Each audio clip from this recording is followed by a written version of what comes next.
সাংস্কৃতিক শোভাযাত্ৰা উদ্বোধন কৰিছে। হয়, এই সাংস্কৃতিক শোভাযাত্ৰা আজি ফকীৰাগ্ৰাম আঞ্চলিক বিহু সমিতিৰ দ্বাৰা উদ্যোগত হৈছে।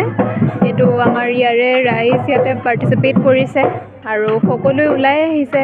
এই ওলাই অহাটো আৰু এটা আমাৰ শান্তি সম্প্ৰীতিৰ এটা বাৰ্তা ইনডাইৰেক্টলি আমি পাইছোঁ। সকলোকে আকৌ এবাৰ অসমীয়া নৱবৰ্ষৰ শুভেচ্ছা যাচি ইয়াতে মই মোৰ বক্তব্য সামৰিছোঁ। মই প্ৰথমতে আমাৰ ফকীৰাগ্ৰাম আঞ্চলিক ৰঙালী বিহু উদযাপন সমিতিৰ তৰফৰ পৰা সমূহ ৰাইজক বিহুৰ শুভেচ্ছা যাচিলোঁ। আজি আমাৰ ফকীৰাগ্ৰাম আঞ্চলিক ৰঙালী বিহু উদযাপন সমিতিৰ উদ্যোগত যি তিনিদিনীয়াকৈ বৰ্ণাঢ্য কাৰ্যসূচীৰে যে আমি ৰঙালী বিহু উদযাপনৰ যি কাৰ্যসূচী আমি হাতত লৈছোঁ, আমাৰ দ্বিতীয় দিন। যোৱাকালি আমাৰ ইতিমধ্যে মুকলি বিহু হৈ গ'ল। তো এই বতৰৰ বাধা নেওচিও আমাৰ মুকলি বিহু আমি ভালকৈ পাতিছোঁ। আমি যোৱাকালি ৰাতি প্ৰায় 3টা বজালৈকে বিহু মইনা বিহু কৰি এই চব কম্পিটিশ্যন আমাৰ শেষ হ'ল।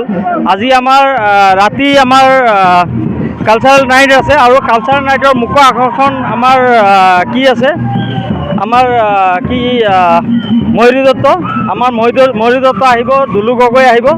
আৰু এই কালচাৰেল ৰেলীৰ জৰিয়তে মই আমাৰ সমগ্ৰ ফকীৰাগ্ৰামবাসী বা তথা অসমবাসীক এটা মই মেছেজ দিব খুজিছোঁ যে এই আমাৰ ফকীৰাগ্ৰাম আঞ্চলিক ৰঙালী বিহু উদযাপন সমিতিৰ তৰফৰ পৰা প্ৰত্যেক বছৰে আমি যি সাংস্কৃতিক শোভাযাত্ৰাৰ আমি আয়োজন কৰোঁ, প্ৰত্যেকটো জাতি জনগোষ্ঠীৰ পৰা ইয়াত আমাৰ ভাগ লয়।